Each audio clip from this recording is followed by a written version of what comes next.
Vamos a la palabra del Señor, vamos a recibir lo que Dios tiene para nosotros el día de hoy. Vamos al libro de Jeremías, capítulo 16. Libro de Jeremías, capítulo 16. Y vamos a leerlo desde el versículo 1 en adelante. Libro de Jeremías, capítulo 16, versículo 1 en adelante. Hemos venido estudiando el libro de Jeremías capítulo a capítulo durante toda la semana. Arrancamos con el capítulo 1. Hoy corresponde estudiar el 15, 16 y 17. Ya en los dos primeros servicios estuvimos estudiando el capítulo 15. Vamos a proceder al 16 y en la tarde cerraremos con el 17. Jeremías 16, versículo 1, y dice la palabra de Dios de esta manera: Vino a mí palabra de Jehová diciendo: No tomarás para ti mujer, ni tendrás hijos en este lugar. Porque así ha dicho Jehová acerca de los hijos y de las hijas que nazcan en este lugar, y de sus madres que los den a luz, y de los padres que los engendren en esta tierra. De dolorosas enfermedades morirán, y no serán plañidos ni enterrados. Serán como estiércol sobre la faz de la tierra. Con espada y con hambre serán consumidos, y sus cuerpos servirán de comida a las aves del cielo y a las bestias de la tierra. Porque así ha dicho Jehová: No entres en casa de luto, ni vayas a lamentar, ni los consueles, porque yo he quitado mi paz de este pueblo, dice Jehová, mi misericordia y mis piedades. Morirán en esta tierra grandes y pequeños, no se enterrarán, ni los plañirán, ni se rasgarán, ni se raerán los cabellos por ellos, ni partirán pan por ellos en el luto para consolarlos de sus muertos, ni les darán a beber vaso de consolaciones por su padre o por su madre. Asimismo, no entres en casa de banquete para sentarte con ellos a comer o a beber, porque así ha dicho Jehová de los ejércitos, Dios de Israel: He aquí yo haré cesar en este lugar delante de vuestros ojos y en vuestros días toda voz de gozo y toda voz de alegría y toda voz de esposo y toda voz de esposa. Amén. Acá nos encontramos con uno de esos textos que son fuertes. Uno de esos textos que no se predica y no se habla mucho, porque nos gusta mucho la idea de un Dios amoroso, un Dios misericordioso, un Dios que es todo amor y paz y ya. Hay dos tendencias dentro del cristianismo de una concepción de Dios, y las dos tendencias son bien incorrectas. Hay una tendencia que cree que Dios es como un viejito, un abuelo de esos que a todo le dice que sí. Entonces que usted le puede orar a Dios y Dios a todo le va a decir que sí y amén y tranquilo que Dios le va a dar. Otros se van al extremo en el que piensan que Dios es un Dios que está esperando que usted cometa un pecado para caerle y quemarlo con un rayo. Y Dios es ni la una ni la otra. En el libro de Jeremías vemos el carácter de Dios, especialmente cuando tiene que ver con el trato de una persona. Vemos que Dios es un Dios misericordioso. Dice la palabra de Dios que nuevas son cada mañana sus misericordias, grande es su bondad. ¿Sabe quién escribió ese texto? Jeremías. Solo que no está en el libro de Jeremías, sino en el libro de las Lamentaciones. Nuevas son cada mañana sus misericordias. Dios es un Dios misericordioso. Levante su mano y dígalo: Dios es un Dios misericordioso. Entendamos esa parte del carácter de Dios. Dios es un Dios lleno de misericordia, que ama al ser humano de una manera impresionante, que extiende su misericordia no por lo que somos, sino a pesar de las cosas que hacemos. Podemos experimentar la misericordia de Dios de una manera que si nos fueran a aplicar la justicia, usted y yo, ¿dónde estaríamos hoy?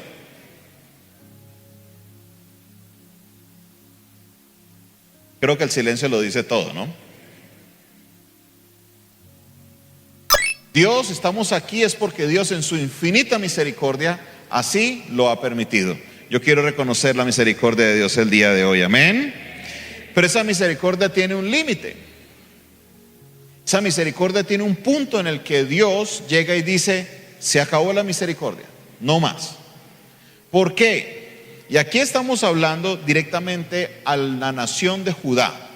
Para los que no conocen la historia bíblica, cuando empiezan los reyes o los reinados en Israel, el primer rey fue Saúl, después de Saúl vino David, después de David vino Salomón. Pero Salomón trajo algo al pueblo que era incorrecto y era la apostasía. Llegó su hijo, Roboam, y por la ambición que tenía, Dios partió el reino en dos. Queda el reino del norte con 10 tribus y queda el reino del sur con 2 tribus. Las tribus del sur eran Benjamín y Judá. Las tribus del norte eran todas las demás, no se las voy a recitar. En el reino del sur queda la capital llamada Jerusalén. Entonces sucede algo muy interesante, y es que los del reino del norte, como ya no eran una sola nación sino 2 naciones, ¿qué creen ustedes cómo se iban a sentir ellos de que su gente tuviera que bajar a Jerusalén a llevar ofrendas? ¿Qué piensan ustedes? ¿Estarían de acuerdo? Lo más seguro es que no. Entonces, el rey Acab es uno de los que más ataca esto, porque ellos no querían que su gente bajara a Jerusalén, al reino del sur, a llevar ofrendas, a llevar dádivas, a llevar del tesoro del norte al sur. Entonces, ¿qué hizo Acab? Acab construyó primero el altar a Baal. Primera de Reyes, capítulo 16, 17 y 18, o 15, 16, 17 y 18. Después de construir un altar a Baal, le construyó el templo a Baal y le dijo a los israelitas: aquí están sus dioses, no vayan a Jerusalén, aquí están sus dioses. La idea no era que esos realmente eran los dioses de ellos, la idea era que los recursos no se fueran al sur. Fue tan fuerte lo que pasó que todos los levitas, recuerde que los levitas desde el Antiguo Testamento Dios los había consagrado como las personas a cargo de llevar el culto, a cargo de atender el templo, las sinagogas y demás. Todos los levitas que estaban en el norte se fueron para el sur, porque el norte se entregó a la idolatría por completo. Por completo, por completo, por completo. Se dedicaron a Baal. Ahí es donde encontramos la escena, por ejemplo, de cuando el profeta Elías va y confronta y le dice: bueno, ¿ustedes con quién están? ¿Con Dios o con Baal? Si es con Dios, quédense con Dios, y si es con Baal, quédense con Baal, pero dejen de estar en ese vaivén. Resulta que entonces todo lo que era el culto al Dios verdadero se registra entonces ¿en dónde? ¿En cuál reino? ¿El norte o el sur? El sur, muy bien. Entonces el reino del norte en la Biblia se conoce como Israel, que tiene una capital que se llama Samaria, y el reino del sur se conoce como Judá, y la capital de Judá es Jerusalén. Amén. Espero que usted aprenda algo el día de hoy. Dígalo conmigo: el reino del norte se llama ¿cómo? Muy bien, ahí 2 o 3 la captaron. Una vez más: el reino del norte se llama ¿cómo? Y la capital es Samaria. El reino del sur se llama Judá y su capital es Jerusalén. Jerusalén era donde estaba el templo. Resulta que los del sur empezaron a presentar los mismos problemas de los del norte.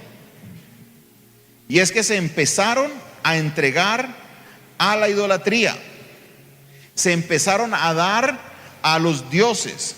Se empezaron a tener todo este tipo de prácticas que a Dios no le agradaban. Y yo quiero que usted entienda algo: el tipo de prácticas que se daban hacia la idolatría eran no solamente conectadas con lo que era hacer un culto o demás, sino que, por ejemplo, había una práctica que se hacía para el dios Baal, que una mujer decía: quiero dar mi cuerpo como ofrenda al dios Baal.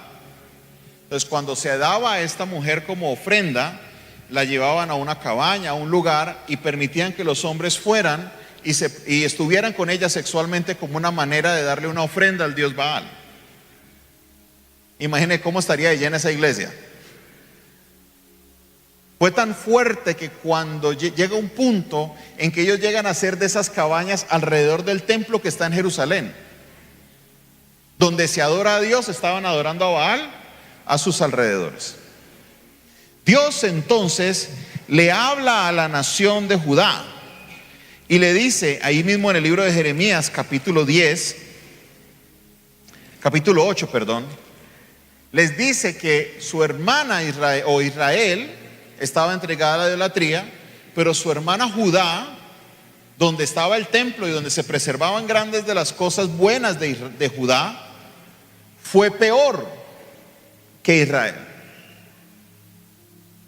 Si usted mira una nación que se entrega desde el inicio a la idolatría con los ojos humanos, y una nación que estaba un rey con Dios, dos con Baal, pero volvían a Dios, luego con Baal, luego volvían a Dios, uno diría, pues al menos este tuvo varios reyes con Dios, ¿no? Deberían estar mejor ellos. Pero resulta que a los ojos de Dios, la nación de Judá fue la peor. ¿Por qué fue la peor? Porque conociendo la palabra, conociendo los mandamientos, decidieron hacer lo contrario.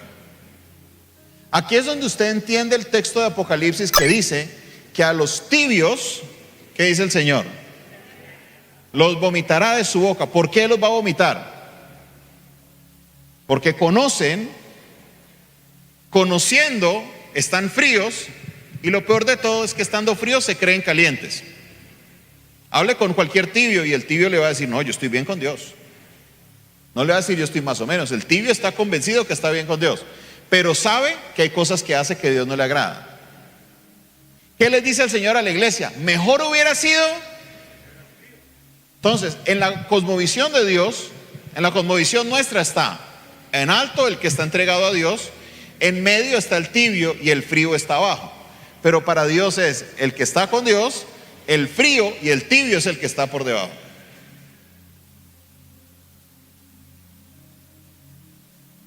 Y por eso las palabras, si usted lee la primera parte de la lectura, si usted la escuchó, las palabras son tan fuertes para Judá, porque Judá era esa nación tibia.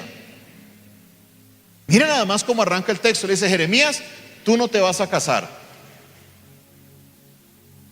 ¿Alguien dice, recibo esa palabra? Hoy en día ser soltero es hasta moda, ¿no? Pero en aquella época era una responsabilidad casarse. Los padres del novio hablaban con los padres de la novia y hacían todo el arreglo para que existiera ese matrimonio. Era una responsabilidad del hombre casarse. Y Dios le dice a Jeremías, Jeremías, tú no te vas a casar. Tampoco vas a tener hijos. Al pueblo que Dios le dijo, fructificaos. ¿Y qué? ¿Qué le dijo el Señor en Génesis capítulo 1? ¿Qué dice? Fructificaos y ¿qué? Y multiplicaos. Ahora el Señor le dice a Jeremías, usted no va a tener hijos y usted no va a tener esposa. ¿Por qué? Porque a todos los hijos que nazcan en esta tierra les va a ir mal. Es mejor que usted no tenga hijos. Es mejor que usted no tenga esposa. Les va a ir tan mal que me lo vas a agradecer. De alguna manera se lo pone Dios así a Jeremías.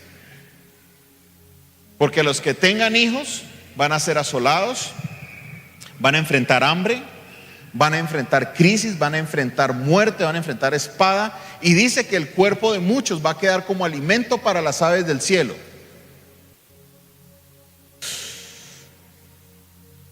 Y esto era para la nación que tuvo al rey Josías, que hizo las grandes reformas al culto. Al rey Josías, que encontró la ley escondida, no escondida, guardada por allá en una cámara del templo. Esta es para la nación que son los descendientes del rey David, la nación que tuvo a Ezequías como rey, la nación que tuvo a Usías como rey. Tuvieron buenos reyes. Y en nuestra perspectiva nosotros diríamos, wow, qué buena. O sea, para escoger entre Judá y Israel, yo escojo Judá, porque eso es Israel desde todo el tiempo perdidos. Pero el Señor le dijo, peores fueron ustedes los de Judá. Pastor, bueno, ¿y eso qué tiene que ver con nosotros? tiene que ver con ese punto importante de lo que es la vida espiritual del creyente. ¿Cómo está nuestra vida espiritual? El año pasado, alrededor del mes de noviembre, nos reunimos todos los pastores de la iglesia, el grupo de ancianos, los coordinadores de los equipos de trabajo, a hacer algo, y es a buscar a Dios en ayuno, queriendo de que Dios nos hable la palabra para este año. Y algo que fue muy en consenso de todos, por palabra del Señor, es que las cosas que denuncia Jeremías del pueblo son cosas que están latentes y vigentes el día de hoy con la iglesia. Si nosotros como pastores, como líderes, vemos que la iglesia, no solamente hablando de la iglesia Fe y Esperanza, sino la iglesia a nivel universal, está por este camino como el camino de Judá, nos queda una responsabilidad, y es de empezar a levantarnos como Jeremías para predicar la palabra de Dios y enseñarle al pueblo de que Dios, número uno, no cambia. Él es el mismo.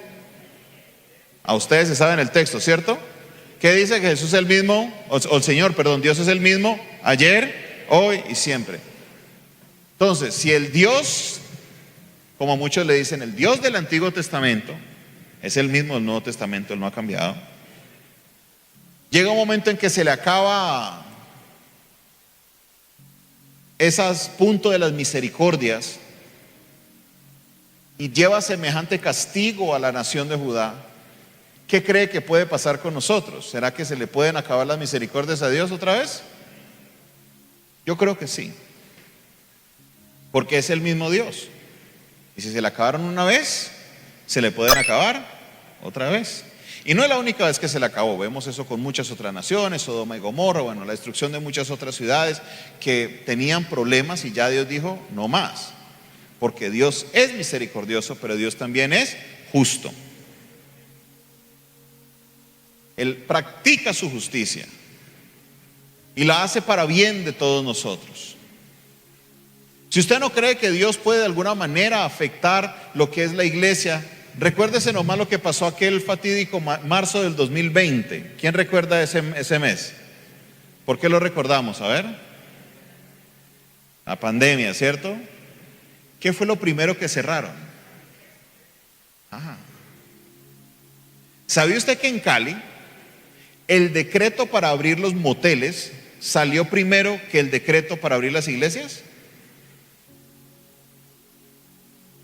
¿Sabía usted eso?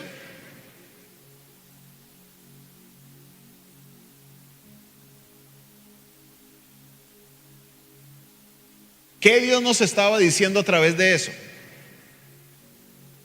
¿Qué Dios estaba demostrando? Ojo que con esto no digo que Dios causó el virus, no, eso es otra enseñanza, otro tiempo, otro día.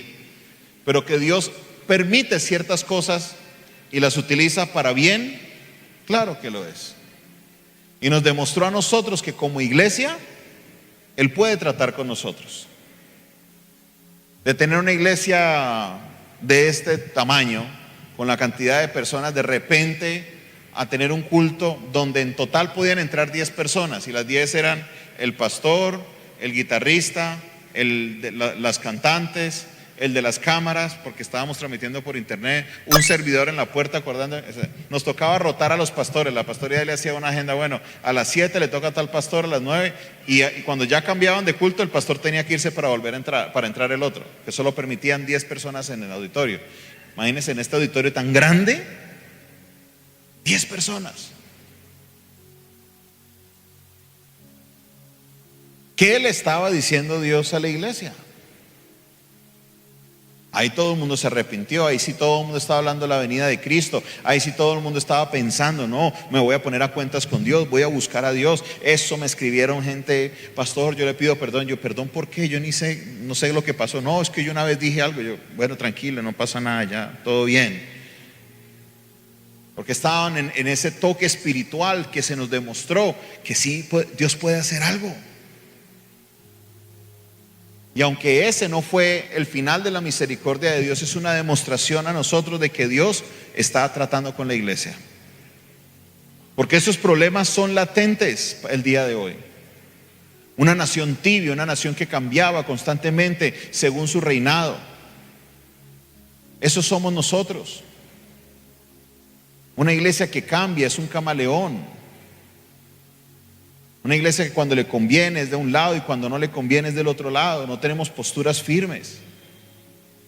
Cuando estamos afuera, en la calle, actuamos como si fuéramos unas personas normales. Ahora en el capítulo 16 veíamos cómo Dios le decía a Jeremías que el propósito de Dios para él era que la gente se convirtiera a Jeremías y no que Jeremías se convirtiera a la gente. Y esa palabra es latente para nosotros el día de hoy. Dios quiere que el mundo se convierta a Cristo, no que la iglesia se convierta. Pero ¿qué está pasando hoy? ¿Qué está sucediendo con la iglesia? Vemos cómo a veces en una búsqueda de una falsa sensación de libertad, muchas personas, porque cuando hablamos de la iglesia no estamos hablando de la institución, estamos hablando de la gente, empieza a involucrarse en diferentes actividades, en diferentes cosas, y algunos dicen, no, es que estoy evangelizando, pero ¿qué pasa? ¿Cómo terminan? Convertidos al mundo. Que Satanás es experto en algo y es en la seducción. Poco a poco te va trayendo, poco a poco te va trayendo, hasta que usted no se dio cuenta, y ya cuando usted no se dio cuenta ya está por allá metido. ¿Y todo por qué? Por la tibieza del corazón. Ni fríos ni calientes. El Señor, que su misericordia se acaba, le dice una condena fuerte a Israel, a Judá, perdón. Es más, les dice, los que mueren no los van a llorar, no va a haber quien los llore. Jeremías, no vayas más a las casas de luto. ¿Por qué le dice Dios eso a Jeremías? ¿Sabe quién era Jeremías? Aparte de ser profeta, era un sacerdote. Era parte de su trabajo ir a visitar a las familias que estaban en duelo. Y Dios le dice, no vas más, no vas, no vas. ¿Por qué? Porque yo voy a traer un tiempo en el que no va a haber quien llore a los muertos. No van a hacer absolutamente nada por ellos. Qué fuerte la palabra de Dios para Judá. Muy, muy fuerte. Versículo 10. Jeremías 16, 10. Y acontecerá que cuando anuncies a todo este pueblo todas estas cosas, te dirán ellos, ¿por qué anuncia Jehová contra nosotros todo este mal tan grande? ¿Qué maldad es la nuestra o qué pecado es el nuestro que hemos cometido contra Jehová nuestro Dios? Entonces les dirás, escuche, porque vuestros padres me dejaron, dice Jehová, y anduvieron en pos de dioses ajenos y los sirvieron, y ante ellos se postraron y me dejaron a mí y no guardaron mi ley. Pero mire lo que dice el verso 12. Y vosotros habéis hecho peor que vuestros padres, porque he aquí que vosotros camináis cada uno tras la imaginación de su malvado corazón, no oyéndome a mí. Por tanto, yo os arrojaré de esta tierra a una tierra que ni vosotros ni vuestros padres habéis conocido, y allá serviréis a dioses ajenos de día y de noche, porque no os mostraré clemencia.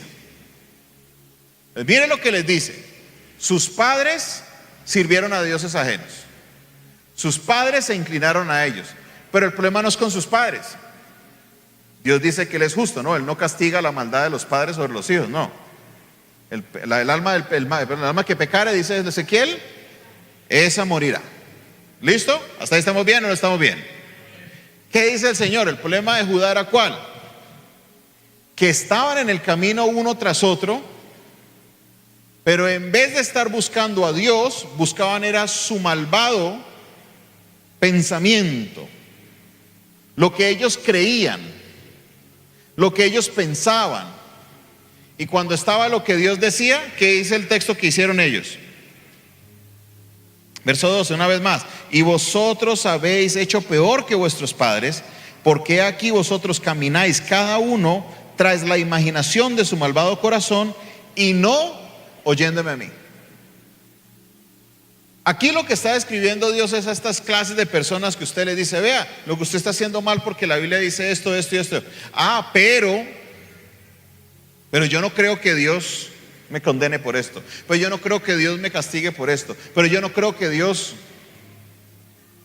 ¿Qué es la Biblia? A ver, ¿qué es la Biblia? Si la Biblia dice que no está correcto hacerlo, ¿qué debemos hacer nosotros? Dejar de hacerlo. Pero no, queremos buscarle la comba al palo. Entonces, si en una iglesia no me dicen que sí, me voy para otra donde me digan que sí. Me la paso brincando a conveniencia. Eso es lo que Dios está condenando, diciendo que buscan la idea de su malvado corazón.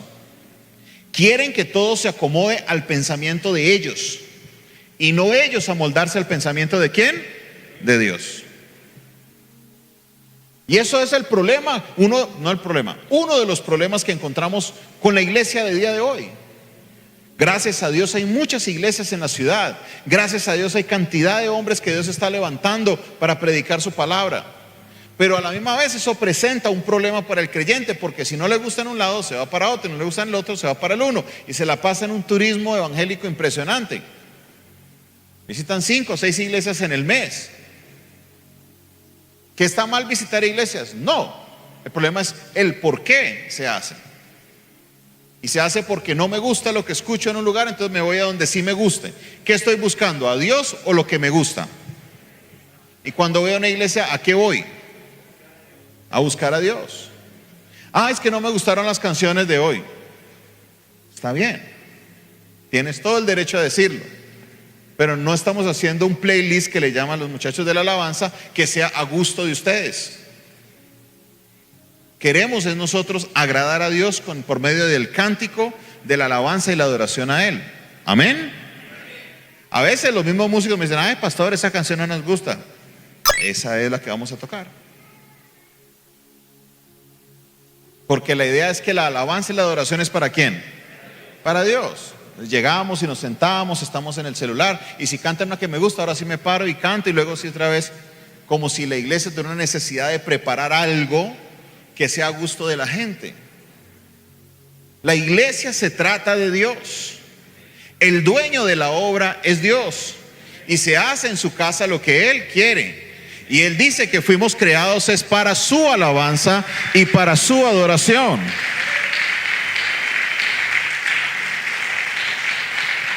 Pero estamos nosotros en ese mover de yo quiero es que me complazcan. Yo quiero es que todo se me acomode. No me dejan servir porque no me he casado. Me voy para otro lugar porque allá sí me dejan servir. Que aquí no me bautizan, en otros sí me bautizan. Todos estamos buscando lo que nosotros queremos en nuestro corazón. Y no podemos estar así, iglesia. Porque por esta razón Dios fue tan duro y tan contundente con Judá. Y créame que lo que Dios dijo, eso mismo pasó. El Señor llevó a Judá a una nación llamada Babilonia y permanecieron allá por 70 años. Los que se quedaron ahí en Jerusalén sufrieron tanto que si usted va a Nehemías capítulo 1, alguien va y le cuenta a Nehemías cómo está la ciudad después del cautiverio, y Nehemías se pone a llorar y dice: yo tengo que hacer algo al respecto, tengo que restaurar a Jerusalén. Y por eso tiene la necesidad de restaurar la muralla, porque la ciudad la habían destruido.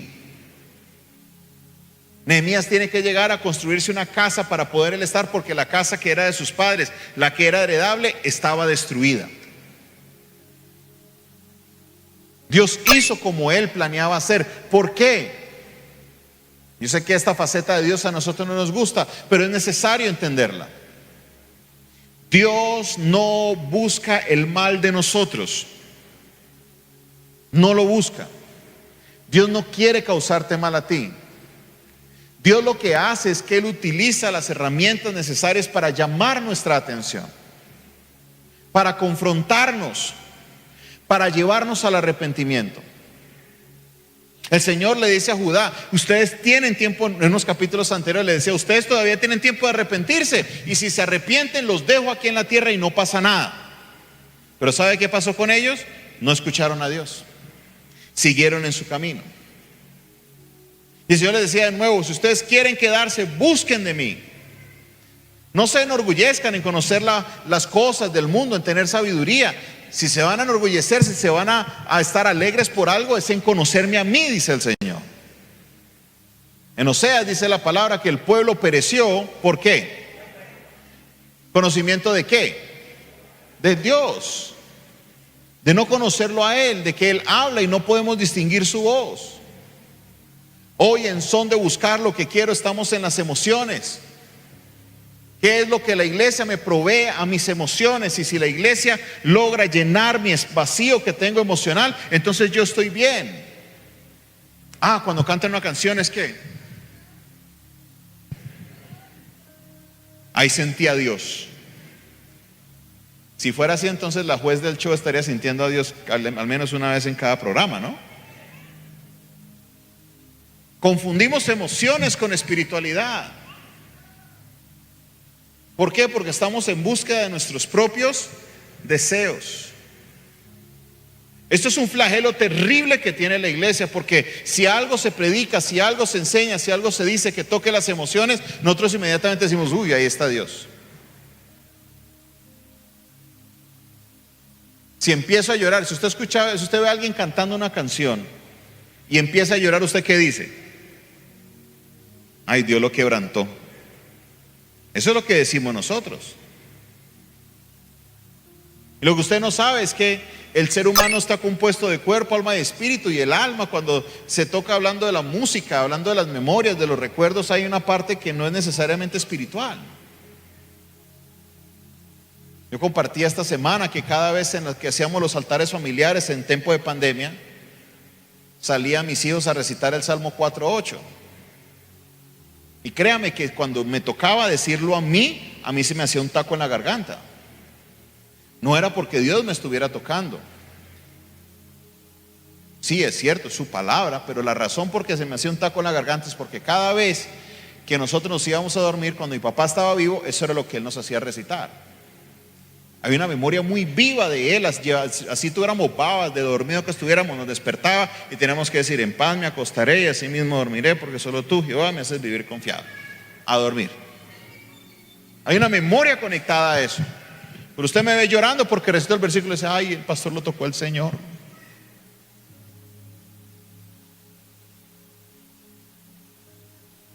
Confundimos emociones con espiritualidad. Queremos hacer un marco, un molde de que si la persona cumple ciertas cosas, entonces la persona está bien con Dios. Y si la persona no cumple ese molde, entonces la persona está mal con Dios. Miren, nos estamos enfrentando a una generación que piensa diferente. Por eso muchos de los jóvenes a veces no caben en la iglesia, porque a los antiguos han hecho un molde. Y si la persona no llega a ese molde, entonces dicen, no, esa persona no está, nada con Dios. Y ni siquiera lo han saludado, ni siquiera han hablado con la persona.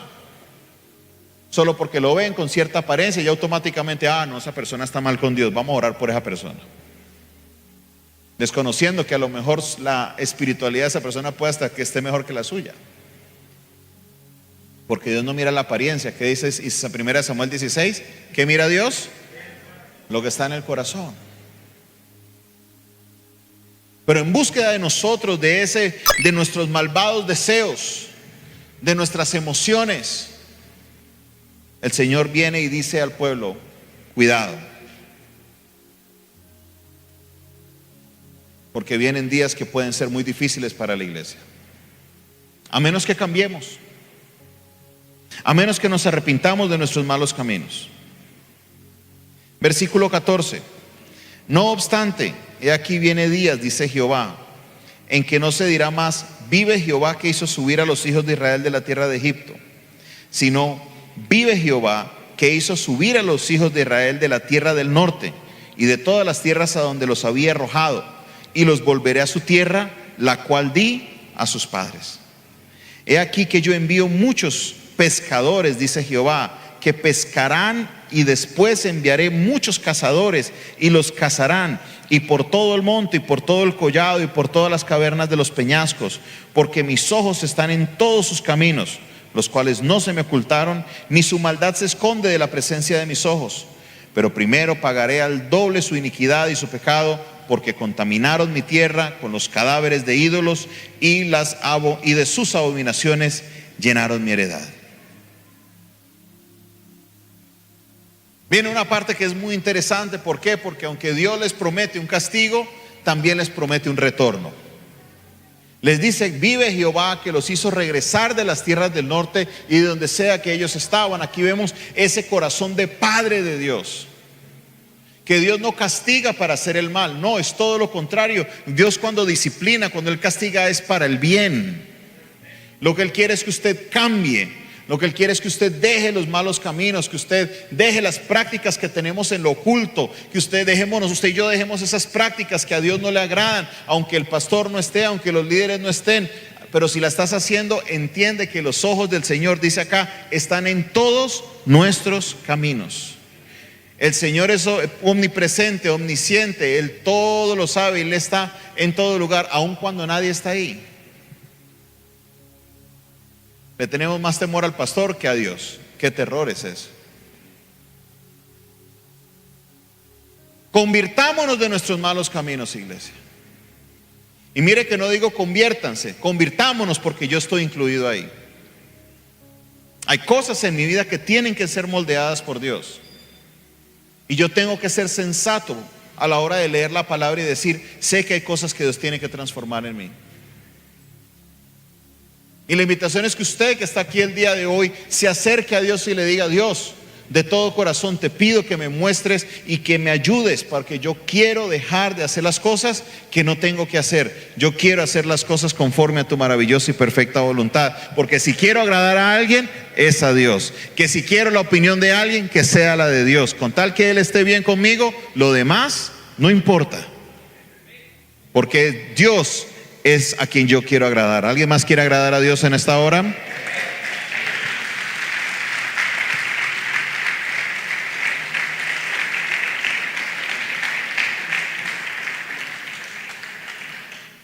El Señor nos da un mensaje claro a la iglesia y nos lo ha venido dando. Y yo creo que todavía hay tiempo. Yo creo que el Señor todavía nos está dando tiempo para arrepentirnos. Que Dios todavía nos dice: hay tiempo. Antes de que algo pase, algo fuerte, que la iglesia tenga que ser reformada, pero de una manera muy fuerte, porque hemos perdido la forma. Enseñamos la palabra con poco estudio.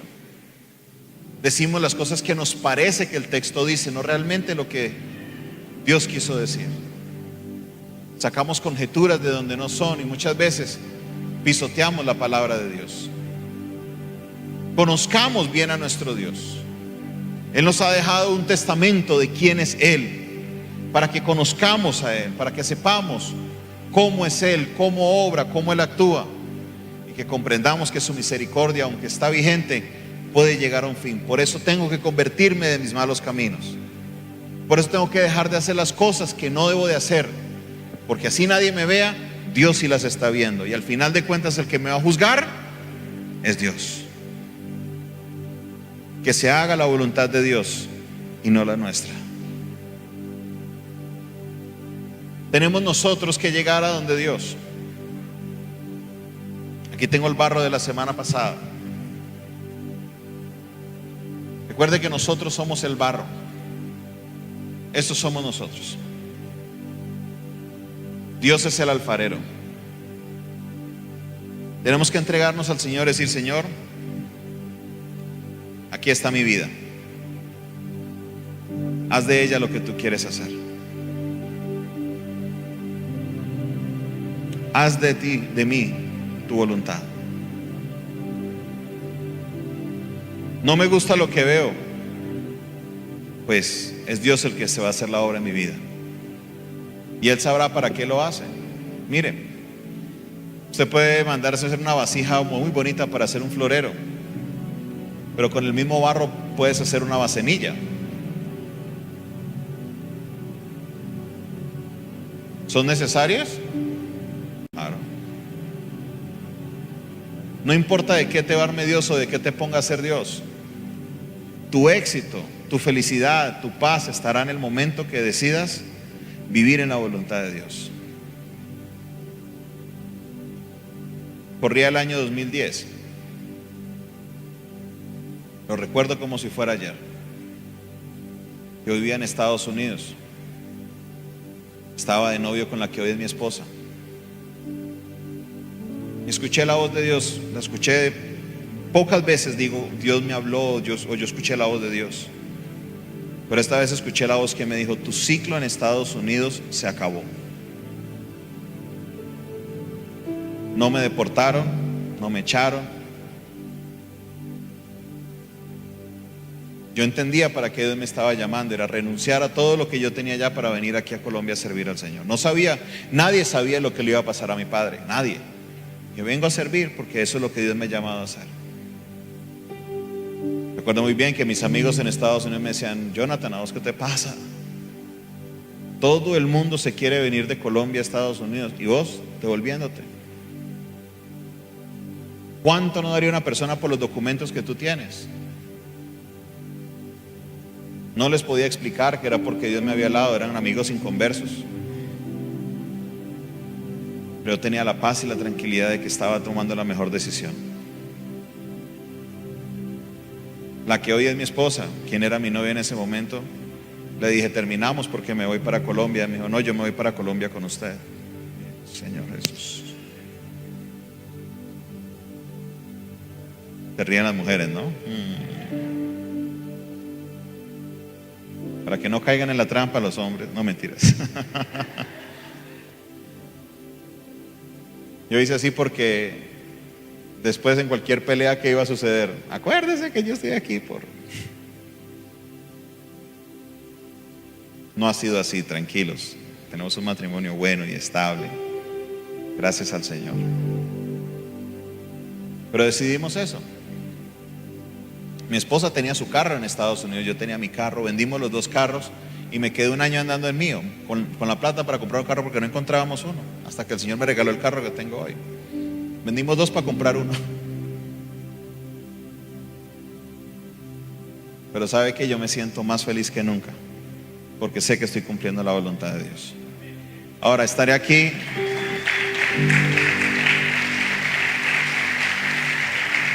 ¿Estaré aquí para siempre? No lo sé.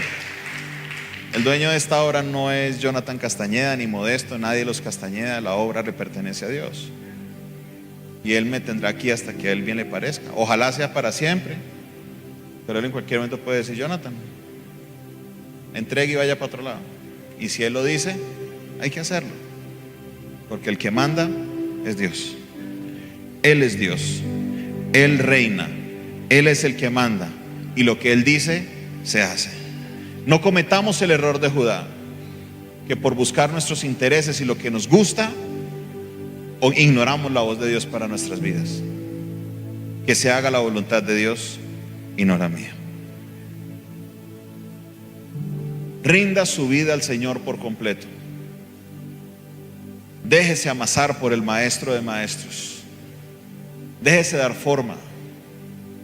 Dios cumplirá su propósito en tu vida. Y entonces verás que hay un Dios maravilloso que planea y todo lo tiene calculado, y que el plan que Él tiene para tu vida es el mejor plan. Aunque al principio no te guste, Dios se va a glorificar en tu vida y el nombre de Dios será exaltado.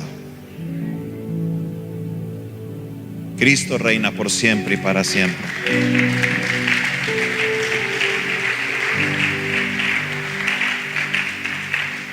¿Qué esperas para rendirte a Dios? Ha llegado el momento de rendirte por completo a Dios. Dios no quiere parte de tu barro, Dios lo quiere todo. La única manera que podemos dejar de buscar nuestros malos deseos es esa, entregándonos por completo a Dios. Y debes tomar esa decisión: Señor, yo me entrego a ti por completo. ¿Alguien ha visto esta expresión? Cuando un policía está persiguiendo a un malhechor, ¿qué le dicen? ¿Qué quiere decir esta expresión? Me rindo, ¿cierto? Por eso en la iglesia se acepta que cuando usted levanta las manos usted está adorando, porque la adoración es rendición. Usted le está diciendo: Dios, lo hice a mi manera. ¿Y cómo nos fue? Mal. Mal es poco, re mal. Ya no puedo más, lo que yo hago no funciona. Me rindo ante ti, Señor. Que se hagan las cosas a tu manera. Tú eres el alfarero y yo soy el barro. Moldea mi vida, transfórmame, porque yo quiero hacer tu voluntad. Gracias, Señor, te doy por tu palabra. Gracias, Señor, porque sé que estás sobrando en mi vida. Gracias, Señor, porque sé que nos llamas la atención. Porque sé, Dios, que te estás glorificando, Señor, en mi vida, y que continuarás moldeando mi vida, Señor, hasta que el carácter de Cristo esté impregnado en mí. Señor, confieso con mi boca que hay áreas de mi vida que tienen que ser trabajadas, que hay cosas en mí, Señor, que tú sigues moldeando y que necesito rendirme más y más y más a ti, Señor. Esta palabra que has mandado de arrepentimiento, Señor, no es solamente para el pueblo, es también para nosotros como pastores. Y reconocemos, Señor, que hay cosas en nosotros que debemos entregarlas a ti, colocarlas en el altar para que sean consumidas por el fuego, que cada vez nos parezcamos más y más a Jesucristo. Te pido, Señor, que llenes nuestra vida. Manifiéstate, Dios, de una manera poderosa. Te necesito, Señor. Volvamos nuestros ojos al Señor. Fijemos nuestra mirada en Él. La meta es llegar a ser como Él. Hable con Dios donde usted está y ríndase ante Él. No tienes que cantar una canción para adorarle. Dígale: Señor, ya me cansé. Ya me cansé. He querido hacer las cosas a mi manera y no me salieron bien. Quiero aferrarme a tu voluntad, Señor, a tu palabra.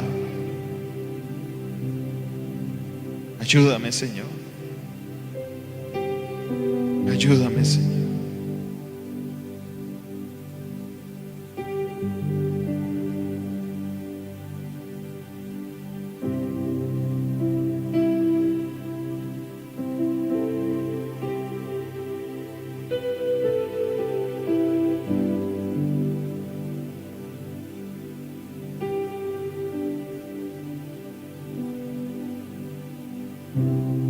Menos de mí y más de ti yo deseo.